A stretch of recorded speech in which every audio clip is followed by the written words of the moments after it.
up in the middle of the night. And if you ever really do get in a fight with her, she will always admit it was her fault. Adam said, wow, God, what do I have to pay for such a woman like this? God said, an arm and a leg. Adam said, well, what can I get for one rib? And the rest is history. Grace and peace to you from God the Father, and from our Lord, and from our Savior, Jesus, who is the Christ. Amen. Today is All Saints Sunday, and All Saints Sunday is a little bit unique for us Lutherans, Presbyterians, Protestants, because in a sense we don't celebrate saints in the same fashion that our Roman Catholic brothers and sisters do. We don't pray to saints. They don't hold the same relevance in our lives, but we also admit that there are people who need to be lifted up. There is a goodness for elevating certain men and women who have come before us that should be venerated, that should be almost spotlighted. Now I want to run through just a few saints from the history of our church.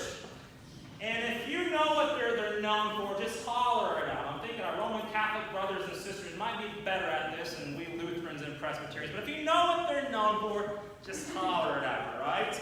The first one is Saint Francis. Animals. Very, very good. Saint Francis. In fact, the blessing of the animals that we did the first Sunday in October, we do that day because that's the day we commemorate Saint Francis. How about Saint Anthony? Lost things. Very, very good. If you lose something, you pray to Saint Anthony, and you get some help finding it. All right, getting a little bit harder here. Saint Columbus. Saint Columbus. Saint Columbus is the patron saint of travel. In fact, sometimes you'll see a Catholic with a medallion of Saint Columbus in their car. Safe travel. Saint John the Evangelist. We just read from Saint John. He was an evangelist who wrote the Gospel of John. All of these people, Saint Simeon, the one that I did with the kids, is lifted up as perseverance, a person who takes that stand for the faith. He lived on this pillar for 37 years, 37 years. Never got down off that pillar. Saint Teresa gave her life to help the needy, the poor, the people living in the absolute worst conditions in this world. She gave her life. And it's inspiring to me and to us. But then there's also some lesser known saints, and I was doing some research on this. I came by some pretty interesting one. After all, did you know that there is a saint for beer? Saint for ale, all right? Her name is Saint Bridget, and she is much less well known than the other saints that I've talked about. But Saint Bridget is a saint because I guess she had this ability to turn water not into wine, but into beer. And several times throughout her life, she would be hosting a bunch of priests, and she would take the water in her bathtub.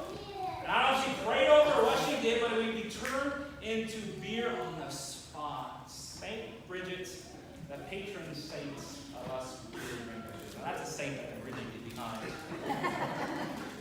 But today, when I think about who saints are, I grew up Lutheran, and so I've always struggled with this concept of praying to saints. And I know if you grew up in the Roman Catholic Church, it's always kind of been second nature, but I've never prayed to a saint. I pray directly to God. I'm not saying that they're right or they're wrong to do that, but the saints that I hold most close to are the people that I personally knew. And maybe you feel the same.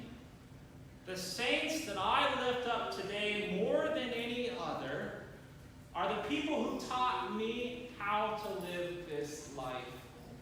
My grandma, who taught me the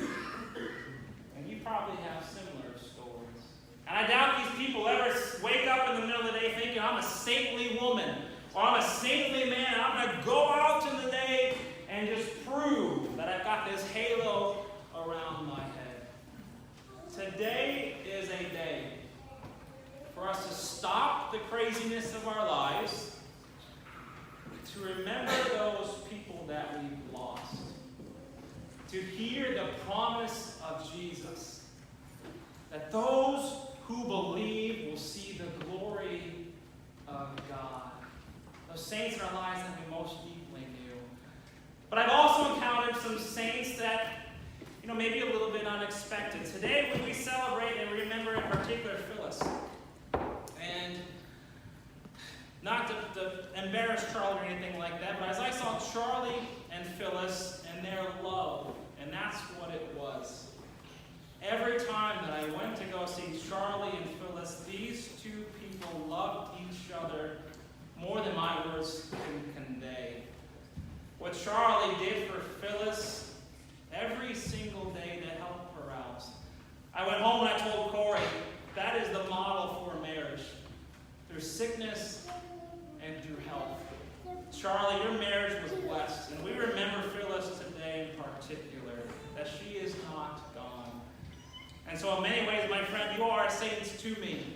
That you show me what it means to be a husband through thick and thin. So we remember Phyllis and we remember Charlie in particular this morning. But a saint. To me, a saint is someone who shows us the way.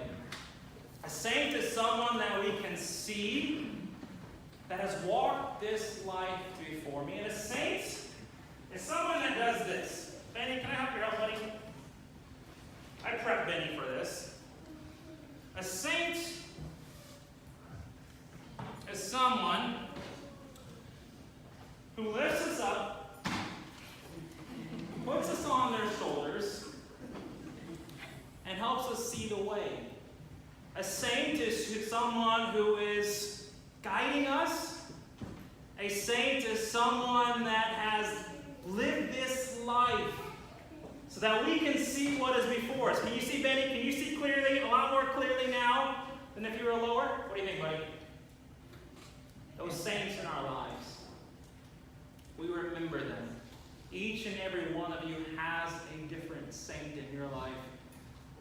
I invite you to think about them right now. I invite you to remember them. I invite you to honor them. I invite you to thank God for who they were.